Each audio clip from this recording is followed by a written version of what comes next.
Welcome to the Storypowers Podcast, the show about the power of stories, the people who tell them, and why you should be doing it too. I'm your host, keynote speaker and storytelling coach, Francisco Mahfuz. My guest today is Martin Barnes. Martin is a pitch coach with 20 years experience in London and Beijing, working with tech company CEOs, Hollywood A-listers, and director boards. His clients include Google, BMW, Chinaccelerator, AngelHack, and the NBA.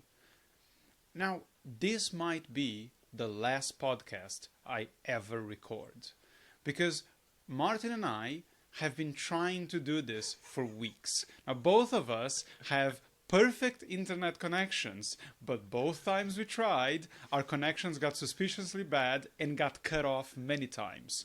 Just some tech mishaps? Bad luck? Or is it the powers that be trying to stop us from getting this message out? If you never hear from me again, you know the answer. Ladies and gentlemen, Martin Barnes. Martin, Hello. welcome to the show. Hello, Francisco. So lovely to be here for the third time. Third time's a charm. Yes, we're very much hoping that is the case, yes. It's a great intro. Excellent. And talking about great intros, you have a very particular way you introduce yourself to people when they ask what you do, and I believe you use this in presentations as well. Can you please share that?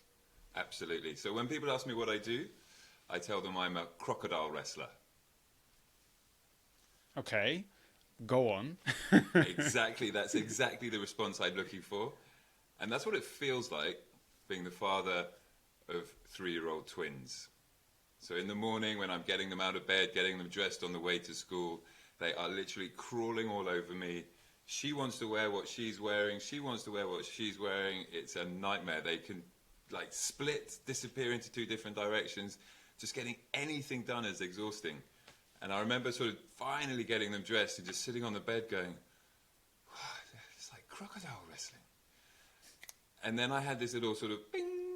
And you know, when you sort of see, hear, you're very good at saying you have to see the stories around you. And that was a moment when I was like, that's what it feels like. And if I can share that feeling, then I can catch people's attention. And so once I've talked about my kids a little bit, I then say I am a pitch coach and I help you catch attention by telling little stories which are going to sort of really resonate with your audience. And so far, it's working really well. I get a lot of first replies. People go, how are the crocodiles? And so that little sort of intro story is very simple. It's like a short sentence becomes the next step in a bigger conversation. That is one of the best ways to know that whatever you're using in your marketing, because it's nothing else than your marketing, to know that it's working is when it comes back to you. So a while back, I was talking to a guy called James Lorraine on the podcast about headlines, social media headlines, and he's a technical copywriter, and his headline is, I can explain tech to my mom. I thought that if he said, I can explain tech to your mom, it changed the subject, the idea completely, but he said that one of the ways he knows that tagline or the headline is amazing is because a lot of people that approach him to potentially work together say, I need you to explain tech to my mom. Or, it's not my mom that I need you to explain tech to, it's my client, it's my customers or whatever. I use, on social media, I use become more interesting than Netflix. And I get a ton of comments on that. People say, oh, I love that. I don't think I can become more interesting than Netflix. So yes, it's a great way to... it just changes things up by adding a lot of color to it, and you start that movie in the person's brain when you give them something a lot more visual, a lot more interesting, which is, essentially it's just a metaphor, and metaphors are the tiniest version of a story, as some people like to think of them. But talking about stories, one thing that came out when we were talking the last times in our aborted attempt to get this going, one of the things we found out was that although I've seen you talk about starting pitches and presentations with a story, we figured out that wasn't exactly what you were doing. So, can you clarify what great realization you and I have come to after the first or second attempt? Absolutely. And it was such a great conversation. And I love talking to other sort of pitch people, presentation people, storytellers, because we've all got different approaches. And through our conversation, I really reflected on the idea of what is storytelling, and then what are, as you said, story elements and story structures. And I fully appreciate that I'm not like a true storyteller. I haven't read a book. Not all of my social media posts catch a lot of attention, even though that's what I say I do in pitches. I think that a pitch and a post are a little bit different. And I think there's story elements where you can reveal and discuss things in slightly more interesting ways than just sort of doing data drops, where you're coming in with hard facts and lots of information and too much context. Whereas a story obviously has a real flow and a structure that's been developed over the whole of our human existence, you know, right from the caves to having a sort of online call. And I think that where you take it, and a lot of other great people take it, is adding all of the recipe elements of ethos, pathos. What's the third one? Logos. Logos, yes. So yeah, for anyone who doesn't know what we're talking about, logos is the Greek word for logic, or the closest thing to it. Ethos is credibility, and pathos or pathos is emotion. So you know, we always say that if you're this comes up a lot in public speaking. You know, you need to be credible, so you need ethos. You need to make sense, logos, and you need to move people emotionally, pathos. Exactly, and those are the elements that go into these amazing stories, but they're quite hard to handle. Even for people who've read the books and sort of claim that they are like storytellers, they don't always get it right. And I think that it's like climbing these mountains of experience and ability. So a lot of people are just at the base of the mountain, and they go into a pitch or a presentation and they just start dropping information and technical data because it's their comfort zone. And where I take it with story elements is to sort of say, okay, well, how can we actually sort of just simplify that a little bit, and maybe just explain it, but explain it with a little bit of a human angle. And then I think where it goes to the higher level, and you talk about it in your book and a lot of other great public speakers, is when you're really taking people on a journey, because they feel all of the elements and they're incredibly well placed, that the journey is a pleasure and that people lean into the journey and they're using minimum effort to be there with you, whereas the opposite is in a presentation that's not told with any type of story elements or structure. The effort's on the audience, because the presenter's just going, we've built this sort of technology that does X, Y, Z, but they don't elaborate. And so the audience is kind of going, I have no point of reference, I have no starting point, I have no in for me, and I'm doing all the heavy lifting, which is not really a great presentation. Okay, so there's got a lot of stuff to unravel there. Let me just pick up on something you said right at the beginning, because I think you were perhaps slightly unfair on yourself, at least in one way. You were talking about how your posts don't necessarily get a ton of engagement on social media, and one thing that I think is very important to realize is that content, or you know, how captivating you can be with your content, is part of that for sure.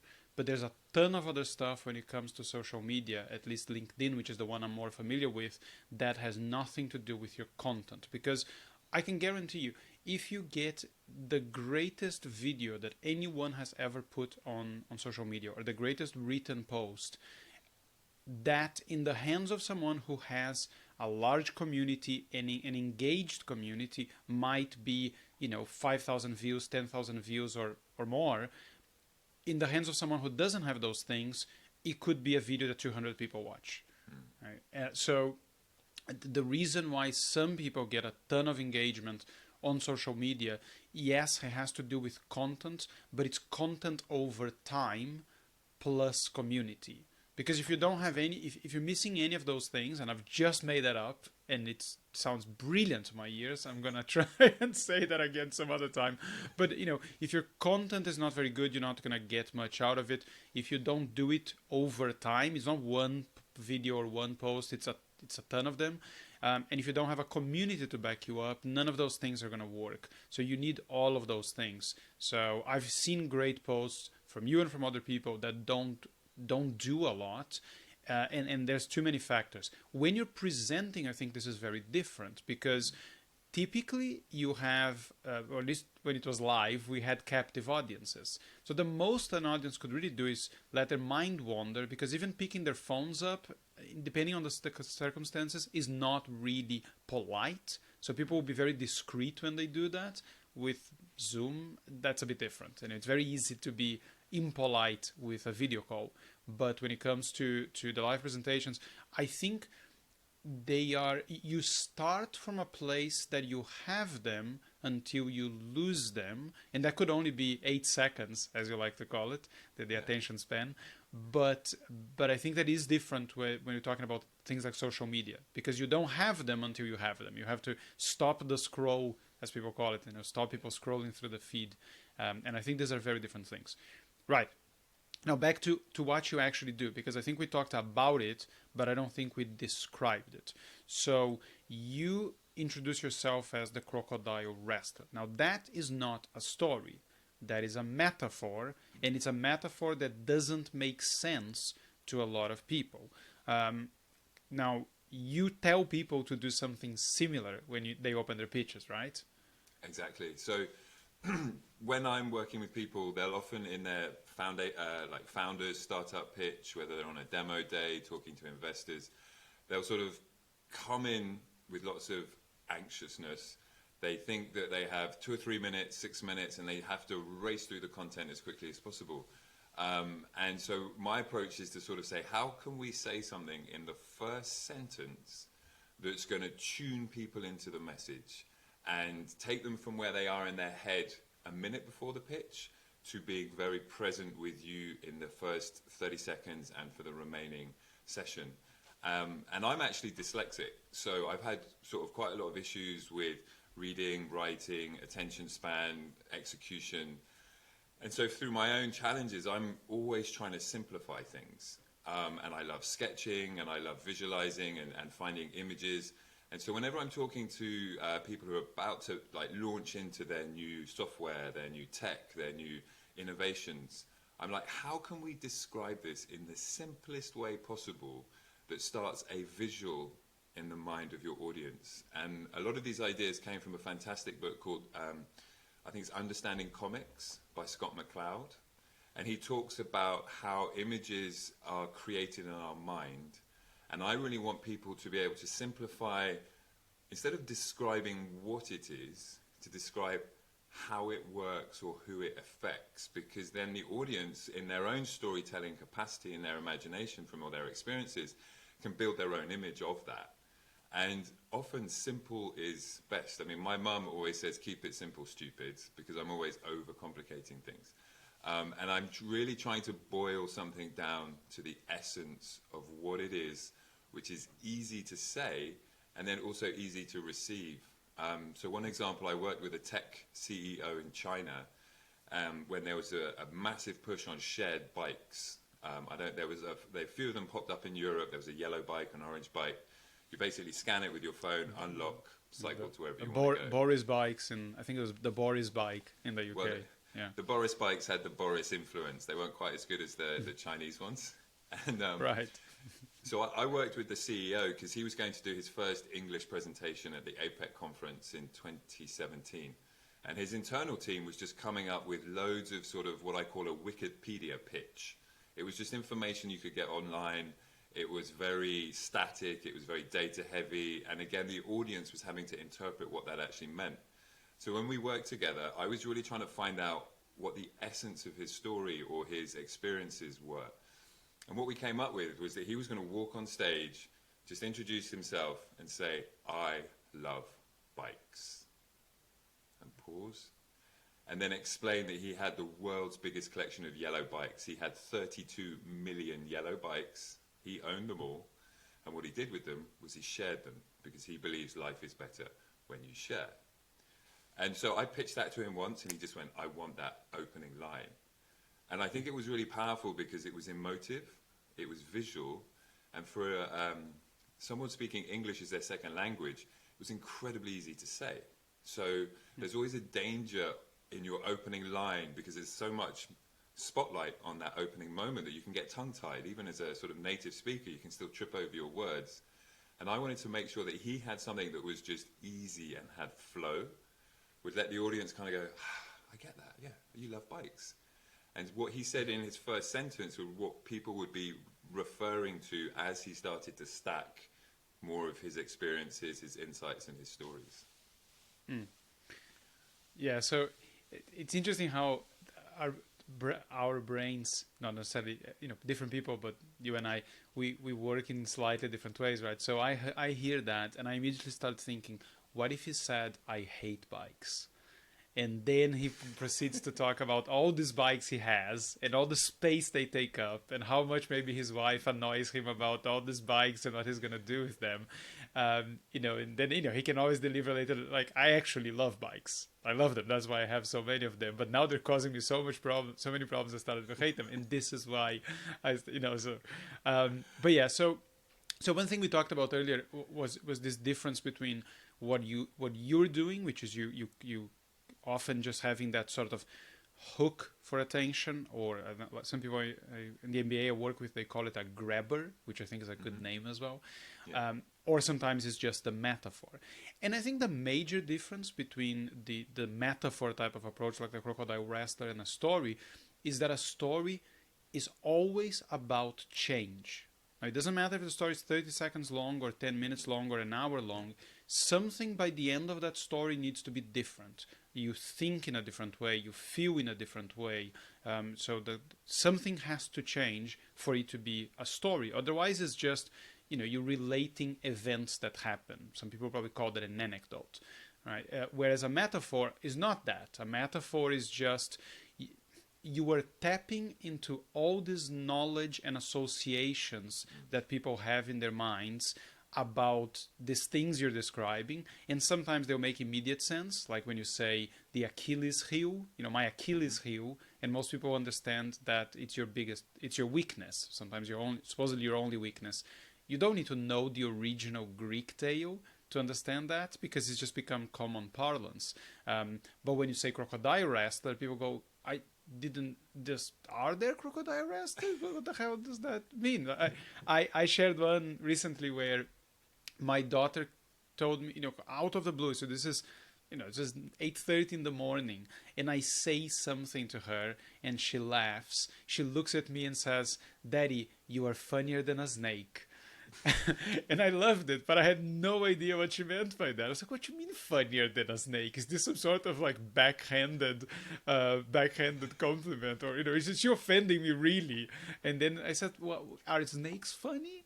And she says, oh yeah, we went to the animal farm, the other day, and there was an exotic animals part, and the snake was climbing up the arms of the handler, and that was essentially, she thought the snake was hilarious because the snake was doing that, but apparently I'm funnier than a snake.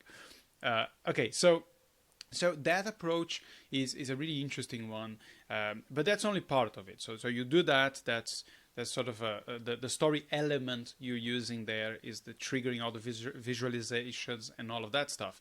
But there's a whole bunch of other stuff you do with pitching and presenting that I wanted to talk to you about. So one of them is, I've seen you describe that in order to get to that story or that opening line or that metaphor, you ask people, I don't know if it's as many as 80 questions or it's 80 questions.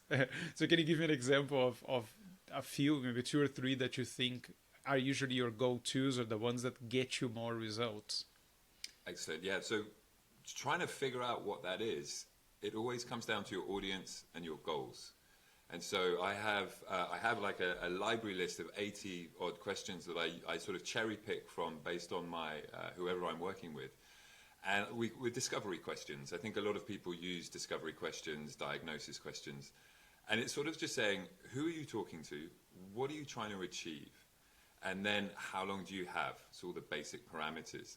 And then working with corporations or people who have sort of higher level stakeholders, you're sort of saying, well, who are you actually communicating to? What's going to stop them from making a decision, or what's going to let them make a decision?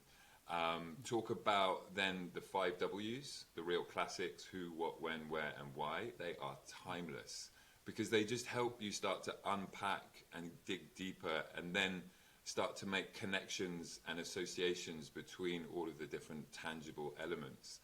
But really the core is like your audience's goals, your audience understanding who they are, and then your goals.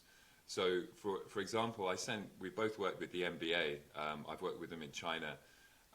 And I sent them a pitch on a Monday, and it was a PDF, and I got a reply in 3 days. And the pitch had 70 words in it, and it had a very simple cover email. And it was another analogy. Like, I love analogies. So the first slide said, pitching is like 4 quarters. And it was a photograph of a tip-off of a game. And then I sort of unpacked how pitching and basketball are very similar. And that was actually based off a presentation I made 6 months before called Pitching is Like Surfing.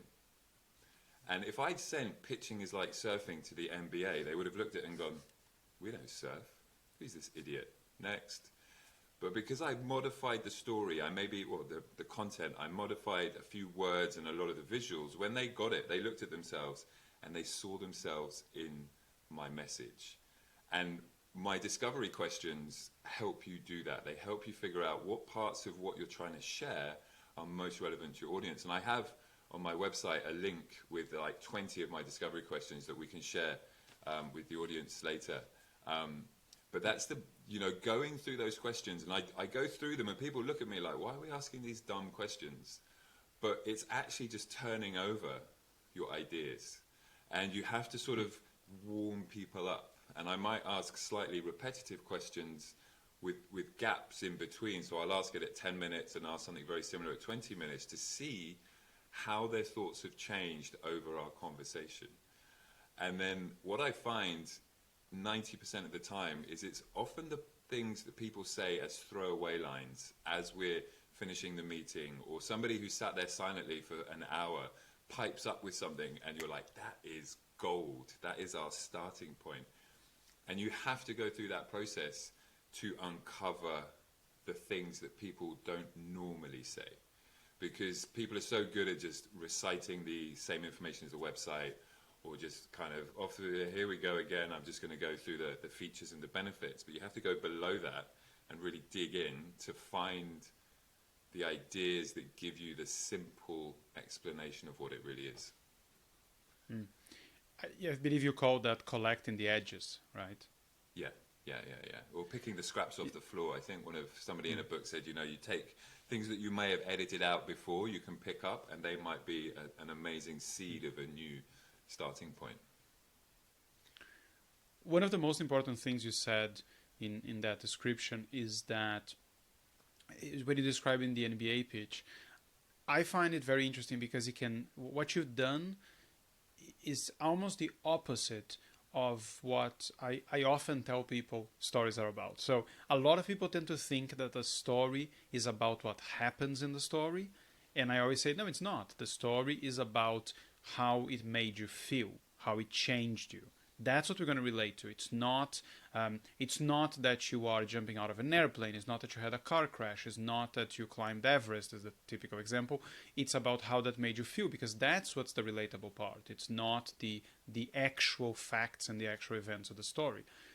But having said that, if the story if what happens in the story is actually very closely related to the audience and to the world that the audience lives in, and you can still extract some type of analogy from it or lesson from it, then it's so much better. Because if you can talk about basketball with basketball people, then there is already a resonance between the context, and they don't think you're a complete weirdo. Like, why are you telling me about surf? Or it doesn't, surf would be as extreme because it's another sport and it's not theirs. But this is a resistance that a lot of people have with using storytelling in things like business, is that, why would you possibly tell someone about something that happened with your children? And people think that that's a problem, that other people are going to think it's weird, that it's inappropriate. It's not, but a lot of people have that resistance. So, if you actually have a story that happens in a similar context that your audience had, of your audience your audience's context, then that's perfectly fine and can be even better.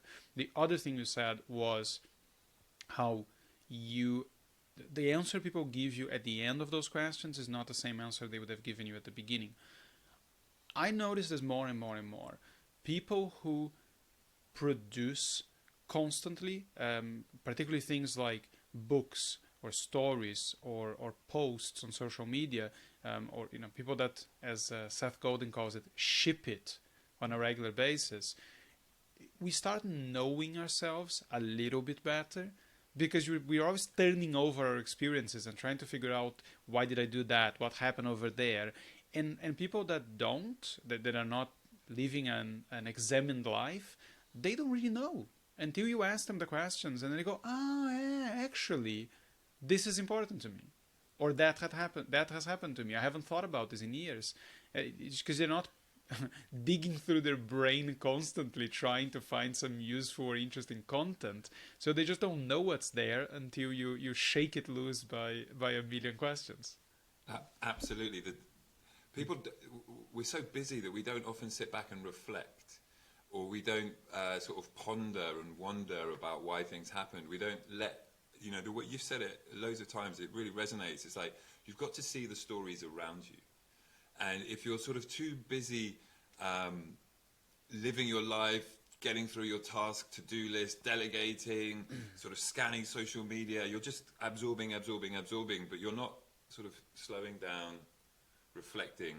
And I think writing, journaling, whether you're writing for a blog post, whether you're just writing to clear your head, you're working on a book, those things just really help you get more familiar with what you're trying to articulate, or what's, I often think about ideas like a goldfish floating around, swimming around in your head. And so I have thousands of sketchbooks from my art school days, and then I got onto an iPad, and the first thing I wanted to do with my iPad back in 2012 was start sketching on it. So I got 200, 100-page sketchbooks on my iPad, just full of notes, doodles, sketches. And I would just sort of sit there for hours, just sort of learning the tools, and also practicing and drawing and thinking about just getting stuff out of my head. Because if you keep it in your head, it's just swimming around, nibbling your attention and exhausting you. And that doesn't allow you, as we've just been saying, to see the potential of the experiences that you have, and then to know that there is story, or there's story elements that you could use in a professional context to speed up and simplify, because you're sharing something that people can relate to. And with Crocodile Wrestler, for example, so I say I'm a crocodile wrestler, I pause for longer than normal. People say, what does that mean? And I say, it feels like having kids. And people who have kids, they go, oh yeah, I have the same. So we have a little conversation about kids. If someone sort of goes, oh, okay, then I hop over that. We don't need to talk about kids, because it's not something that they can relate to. And then we just get straight into their pitching challenges. And I think just slowing it down and widening your perception and your eyes and your ears to the stories that you are creating every day through challenges, failures, and successes. And then using a lot of, say, ideas from your book and other people about how to then share those, so that we can see the transformation and see where we started, what we experienced, and how we changed. That is a lot of effort, but incredibly rewarding. And I think, the more people can do that. And another thing I sort of say is that we were born to pitch. It's in our DNA.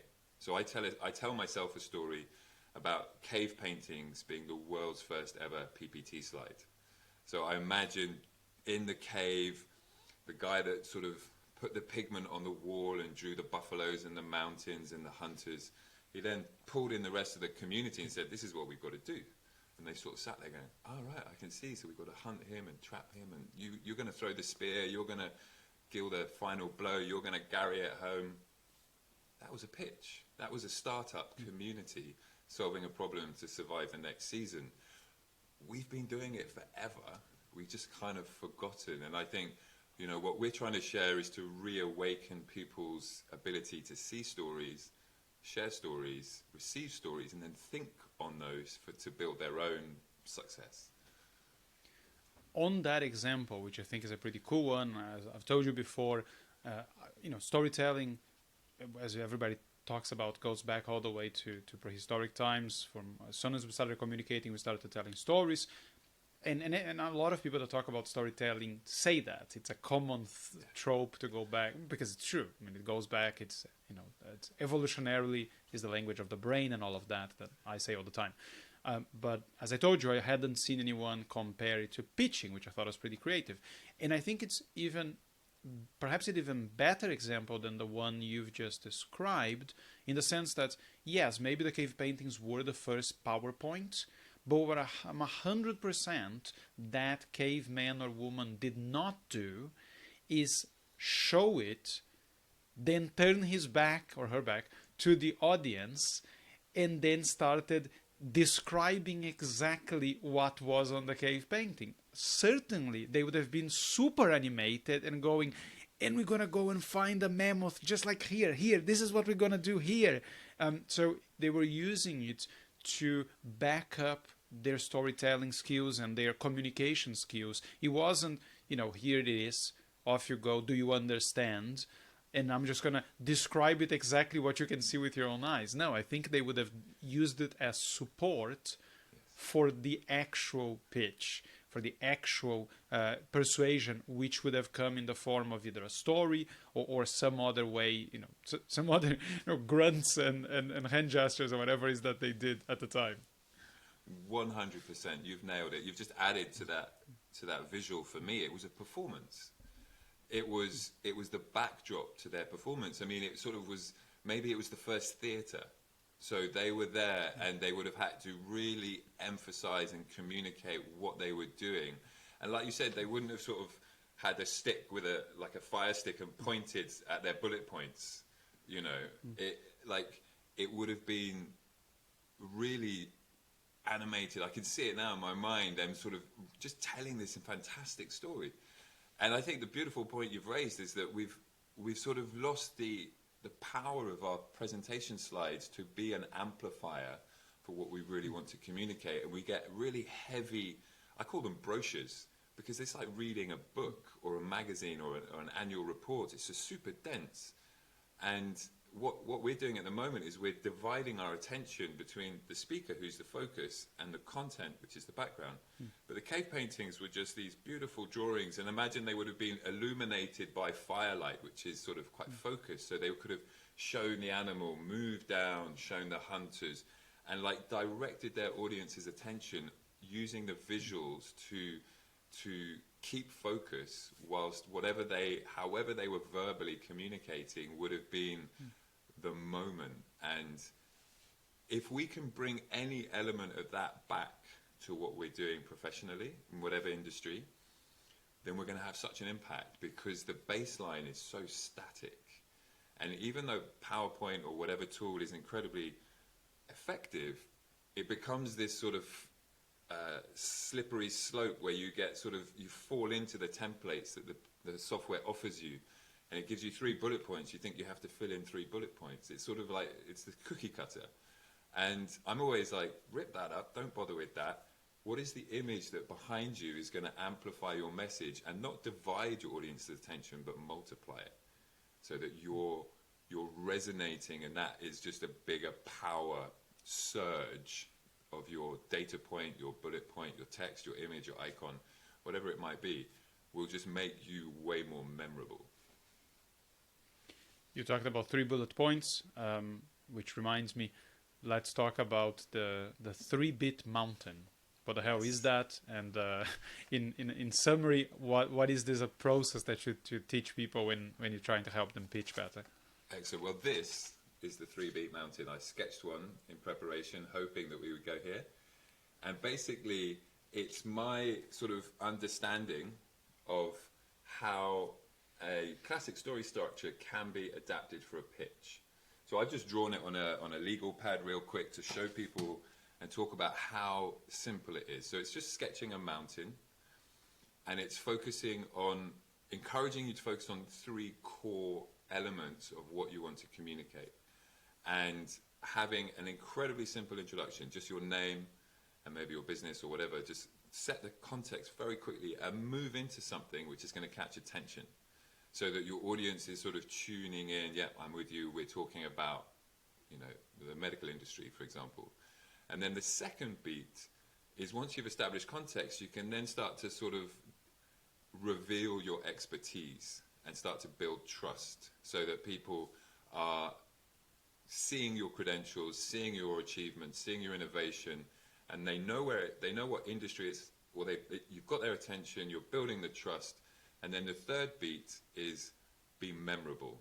Have a massive stick and bang a gong, boom, so that you're leaving them with something that they're really going to ponder on it, starting to sort of eat into their mind the ideas that you've been sharing. And then when you're at the top of the mountain, you then come down with a call to action. So let's have a meeting, ask a question, who can you connect me to? And I'd read the Writer's Journey, the classic book, and I'd sort of started to dig into storytelling a little bit. I did a TEDx Beijing talk in 2010, which was an incredibly powerful moment for me because I did so much wrong and I wanted to do so much right. And then looking at the sort of 3-act play. Sorry, I have to stop you there. What did you do wrong? What did I do wrong? I wrote an incredibly complex script for an 18-minute stage presentation. I tried to memorize that script. I didn't. Which you should, by the way. Which you should. Most people that work with this, particularly TED, because TED, they want the script. Like, you cannot improvise. Will say that. I heard this from Brian Miller, who I had on the show recently, and he does a whole bunch of TEDx coaching, a lot more than I do. And he says you need to memorize. You don't memorize until you get it right. You memorize until you cannot get it wrong. Like something, the audience, there could be a fire breaking out on the stage. There is no chance you're going to forget what comes next because you've done it so many times, which is different than memorizing it word for word for most people. But for TED, I think that is genuinely what the advice is, learn it cold, because I wouldn't consider that a mistake. The mistake might have been you didn't memorize it enough. You got to the point where you still sounded a bit robotic. You could do it, but it didn't sound like you. And then you had to go past that point. So it's like, I've said this so many times now. Like, I could say it in my sleep. I could say it drunk. I could say it in the shower. I could say it singing. That's the point where you've memorized enough. For TED, for most of the presentations, you don't need to do that. Such a good point. And I mean, I was talking to another friend of mine who's a performer, and he's now a voice coach, so he helps you unleash the power of your voice. And he was saying, again, when you're learning lyrics for a song, it has to get baked in so you can do 100 other things and sing the song perfectly. And so your sort of insights there have made me realize that actually when I was in preparation, I was dividing my time between tweaking my slide design and working on my script. So I wasn't 100% focused on my script. Plus I had way too many slides. So there were too many things that could go wrong, and one of them unraveled, and then it went butterfly effect, and I got super nervous, and I was pacing in circles because again I hadn't prepared my body. I hadn't really prepared my mind. I'd over prepared my slides, and I hadn't prepared my body. And in a TEDx talk, the most important thing is you. The least important thing is your slides. And that's where I put most of my effort because of my sort of graphic design background.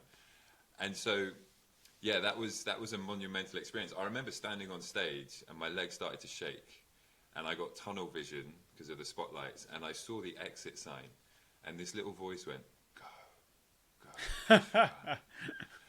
and my legs sort of, if you've ever been a kid stood on a diving board and you're the first time up and you're looking over and you sort of, you motion yourself off, but you don't jump. I did that on stage, and I almost bolted, which would have been like horrific. But what I basically did was in my mind, I was like, what am I doing? I just ripped up the script that I had over prepared, and I looked at my slides and I just triggered the stories that I wanted to get through. And again, that's not what TED and TEDx want, but I slightly started to improvise, and it got me through, and the audience loved it. And it was just this massive moment of kind of saying, wow, presentation moments are incredibly powerful. And if you're not prepared, you're wasting everybody's time, especially your own.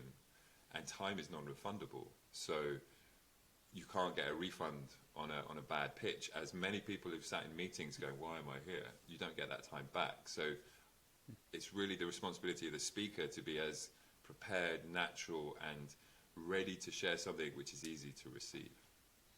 I forgot what we started talking about. Do you find many differences between the work not necessarily the work you do, but how that gets received and the results from it when you are teaching people in China, where you've done a lot of work, or if you're working with people in the Western world? Do you have to change your approach much? The different things work there that don't work here, or vice versa? It's an interesting question.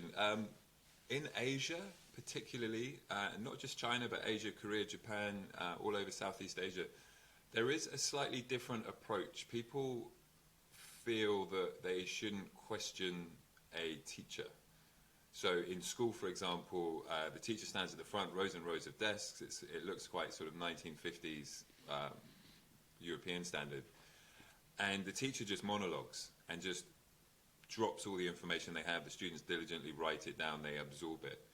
I think in the West, there's a lot more back and forth. So I think it kind of boils down to, is it the Socrates way of learning through discussion and debate and dialogue, or is it the Confucian way of learning by sort of respecting somebody's experience, not openly questioning them? So when you're in Asia, for example, you'll be stood in front of an audience and you'll ask them a question and you'll get crickets. Like poker face, no one will blink an eye because they know that little blink might be your in to bring them up on stage. And that is changing. So when I first went to China in 2004, I was teaching graphic design. I had a class of 8 people. I'd start the class by saying, guys, what do you do at the weekend? Just to warm everybody up. Nothing. I'm like, God, this is a tough crowd, right? So I just got used to filling the space and just talking and talking and talking and talking. But now, 16, 17 years later, I think with the Asian mindset is you have to sort of show that you're an authority, show that you can really teach them a lot of things, and then make it incredibly safe. And so I finished a workshop with a financial company. We were doing a lunch and learn session. At the end, I sort of invited people to come and have a go in front of the group, and apparently the most timid, quiet, introverted person in the whole company stepped forward and had a go. And everyone was just like, she stood up? Oh my God, she doesn't even talk in our meetings. And I couldn't shut her up. She found her flow and she got it. And I think it's all about making people comfortable, because 16 years in China, we are way more similar than we are different. And so the cultural divide question, I always find a bit like, can we focus on what actually we're all human, please? Because that's way more interesting.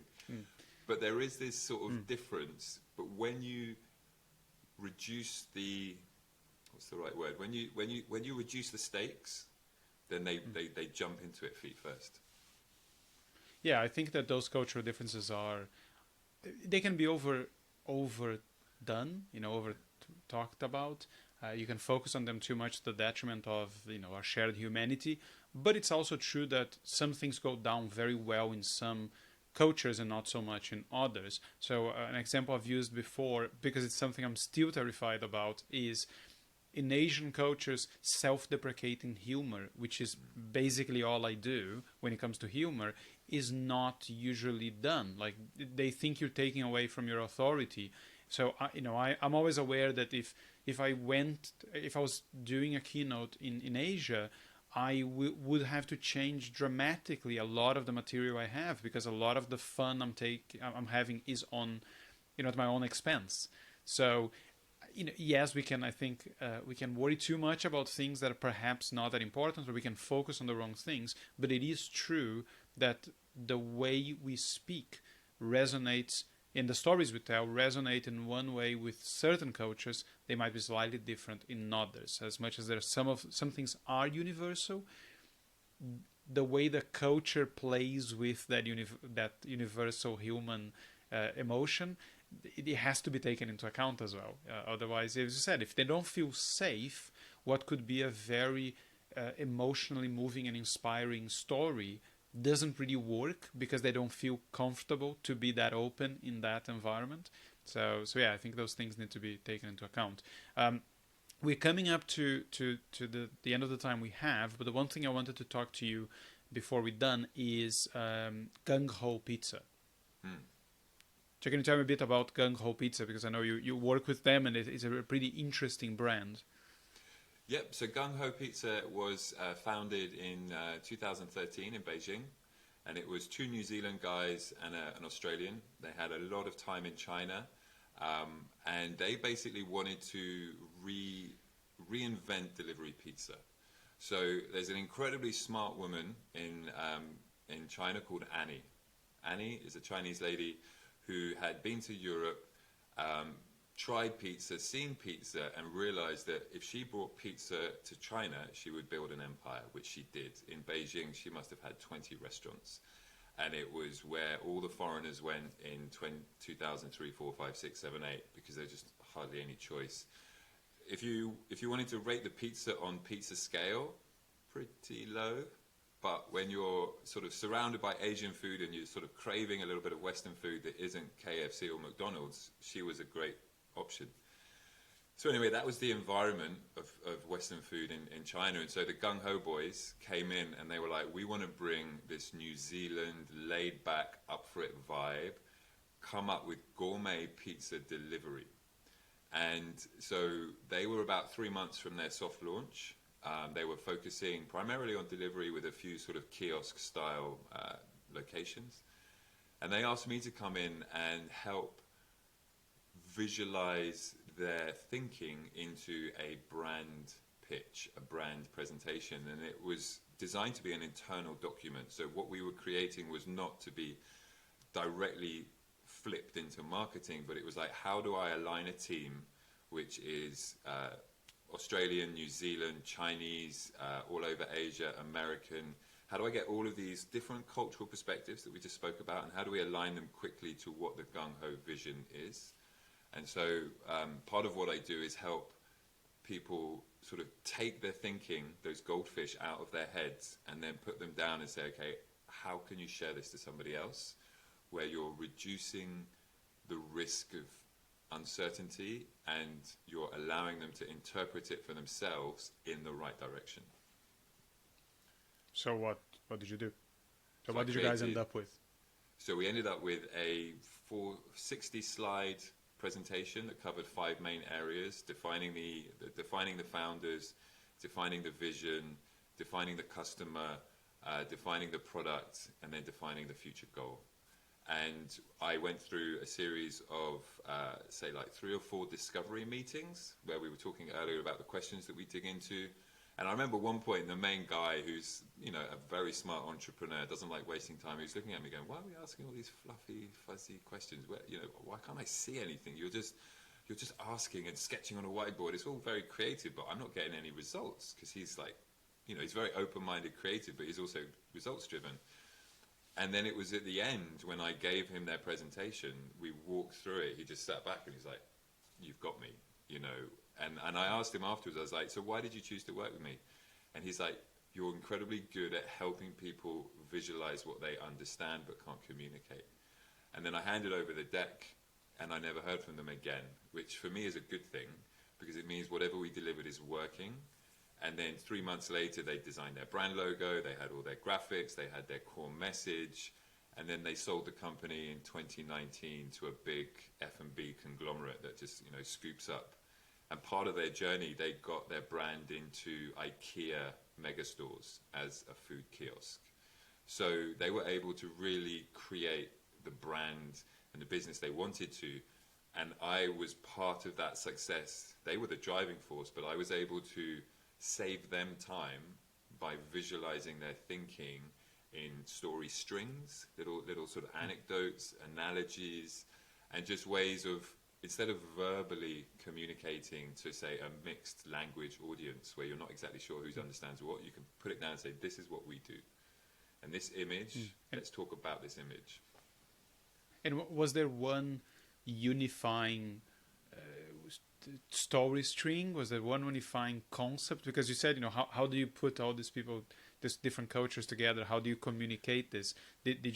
Was there one or a couple of different things that you thought, okay, but this is how we communicate this? Because because I'm still curious about that. I'm not sure I got that nugget of wisdom that I'm hoping for, because I looked at their brand and it's really cool. There's the whole ethical thing about it, that they want to have local ingredients, and it's sort of a gourmet pizza, so it's very different than a lot of other stuff out there. But I'm trying to take myself back to the moment when they're pitching it and trying to figure out, okay, so if you had to describe it in like a sentence or two, like, in TED it's 15 words, right? So what's your idea worth sharing? What is this company about? How are we different than anyone else?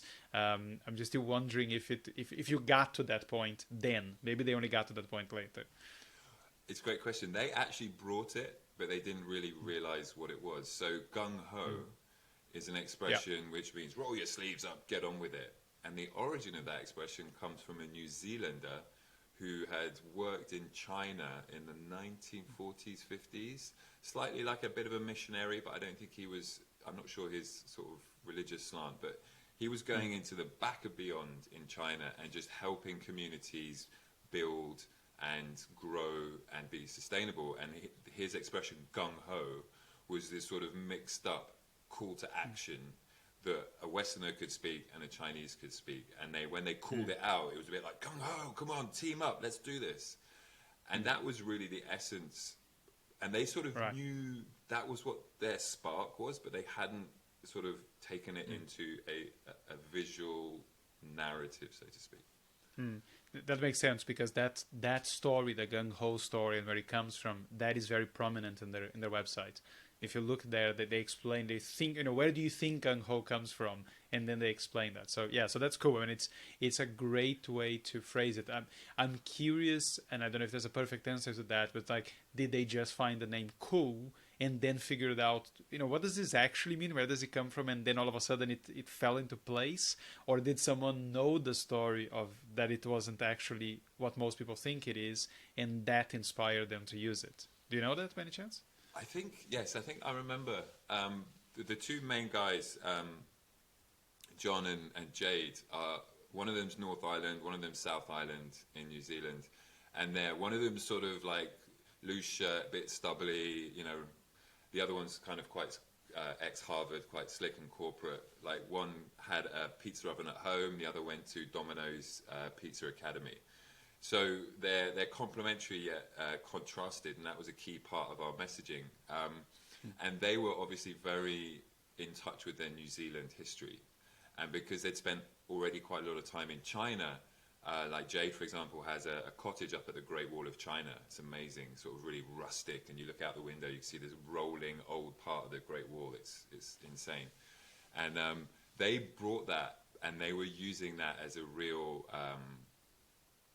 part of their story, their identity, as they were seeing themselves as the next generation of, if I can say his name right, Ray Ruali, who was the New Zealander who came up with the gung-ho story. They were sort of feeling like they were his sort of descendants, and they were bringing that same message to China.